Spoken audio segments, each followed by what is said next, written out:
went into high school, I really didn't know what I wanted to do. I had tried welding before, but it was in a small engine shop. And my instructor told me, if it was something I was interested in once I got to high school, they actually had a school you could attend that I could strictly work on welding, which really piqued my interest. So once I got into high school and I was able to come, I jumped at the opportunity.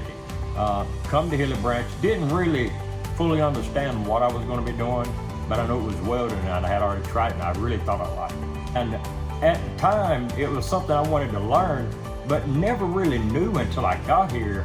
Not only could I do it as a side project, but I could really make a great living at it. And through welding, learning the different processes of welding, it just enhanced me to the point that when I got out of high school, that's something I really dove into. Like typical high school kids, I really didn't dive into a career right off the bat. I took some little side jobs, but I was still doing welding on the side. My dad told me, said, son, if it's something you enjoy, you really need to start chasing your dream. Through welding, I've been able to go anywhere in the world I wanted to go, because you can rest assured, anywhere I showed up at, welding is happening and they need welders. And today, you need even more welders.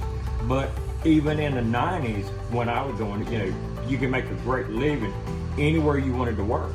I've had opportunities to work in Australia, Japan, Afghanistan, but everywhere in the United States, from the West Coast all the way to the East Coast, all the way up north to all the way down south.